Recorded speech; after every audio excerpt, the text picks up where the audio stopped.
arkadaşlar, kanalıma hoş geldiniz. Bugün yine harika bir video ile karşınızdayım arkadaşlar. Bugün sukulent çoğaltmada harika bir yöntem paylaşacağım sizlerle. Bu yöntemle sukulent çoğaltamayan kalmayacak. Sukulenti çoğaltmak çok kolay. Ama yine de bu konuda sorun yaşayanlar olabiliyor.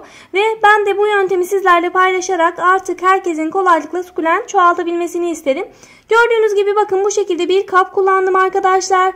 Ve içerisinde yetişen sukulentlerin büyüklüğünü şöyle görebilirsiniz. Bakın çok hızlı bir şekilde büyüdü ve köklendiler. Şöyle bakın, biraz kökleri içine girdiği için hemen şöyle çekmek istiyorum.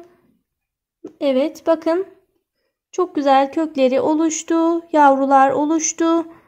Büyümeye başladı. Bakın şu yine kocaman oldu. Bayağı büyümeye başladı. Bu yöntemle harika bir şekilde sukulentler çoğalabiliyor. Peçetenin içerisine girdiği için kökleri biraz çıkarırken zor oluyor. Bakın gördüğünüz gibi yavruları oluştu. Artık bunları saksılara dikeceğim. Sukulent çoğaltırken bu şekilde peçete kullanarak üzerine koymak çok daha avantajlı oldu arkadaşlar. Saksıda da aynı yöntemi denedim. Bakın aynı süreçte koymuş olmama rağmen görebilirsiniz. Bakın bunda hiç daha yavrular pek oluşmaya başlamadı. Çok minik bir şekilde bakın şunda bir yavru oluştu.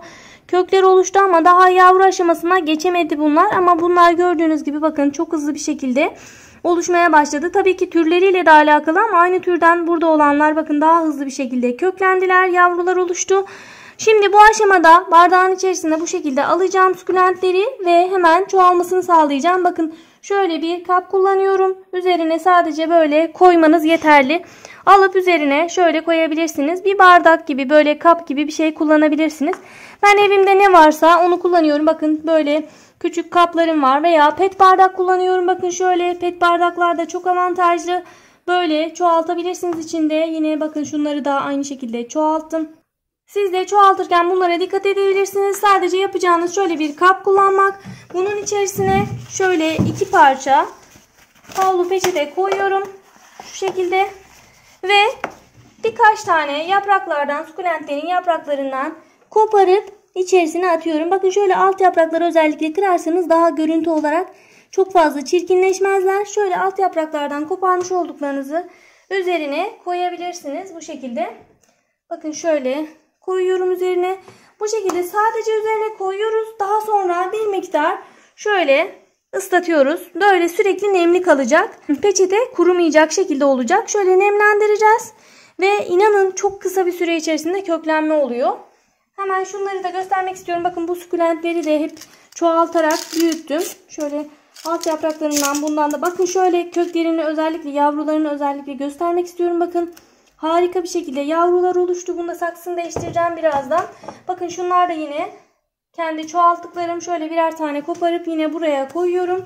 Bunları da peçetenin üzerinde böyle köklenmesini sağladım. Daha sonra saksının içerisine koydum. Ve gördüğünüz gibi çok kısa bir süre içerisinde büyüdü ve güzelleştiler.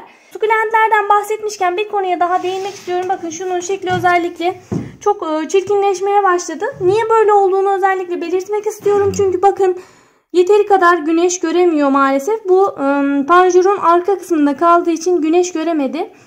Eğer sukulentleriniz bu şekilde şekilsizleşmeye başlıyorsa bakın bunda bariz bir şekilde yapraklar içe böyle sivrilmeye başladı. Hemen güneşten yeteri kadar güneş göremediğini anladım. Bakın bu da aynı şekilde yaprakları içe dönmeye başladı. Normalde bu böyle çiçek gibi açması lazım. Yani şunun gibi olması lazım. Çiçek gibi açması lazımken bakın içe dönmeye başladı yaprakları. Bu yeteri kadar güneş göremediğini gösteriyor arkadaşlar. Sizin sukulentlerinizde bu durum söz konusu olursa buna da dikkat edebilirsiniz. Çoğaltma konusunda da buna dikkat edin arkadaşlar. Bu şekilde toprakta tabii ki çoğaltmak yine avantajlı ama toprakta çoğaltamayanlar açısından özellikle bunu belirtmek istedim. Çünkü toprağa koyduğunuzda bakın hemen toprak kuruduğunda sulamayı ihmal etmemeniz gerekiyor ama peçeteden çok kolaylıkla anlarsınız. Peçetenin kuruduğunu anladığınız anda bir miktar su dökerek böyle peçetenin nemlenmesini sağlarsanız çok hızlı bir şekilde kökleniyor ve gelişiyorlar. Bakın hiç fire vermemiş. Hepsinde de gördüğünüz gibi yavrular ve kökler oluşmuş. Üst üste atmama rağmen yine de çok güzel bir şekilde. Bunları sonradan attım bu arada. Şunları sonradan ekledim, iki cinsi.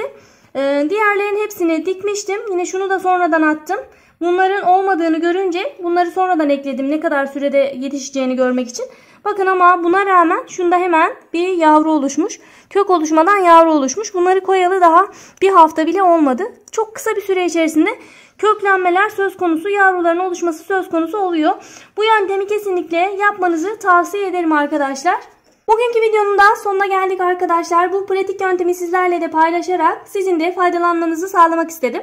Videomun faydalı olduğunu düşünüyorsanız beğeni ile destek olabilirsiniz. Sorularınız da varsa yorumlara yazarsanız elimden geldiği kadar yardımcı olmaya, cevap vermeye çalışırım arkadaşlar. Beril'in Hünerli YouTube kanalımda başka bir videoda görüşene dek şimdilik hoşçakalın.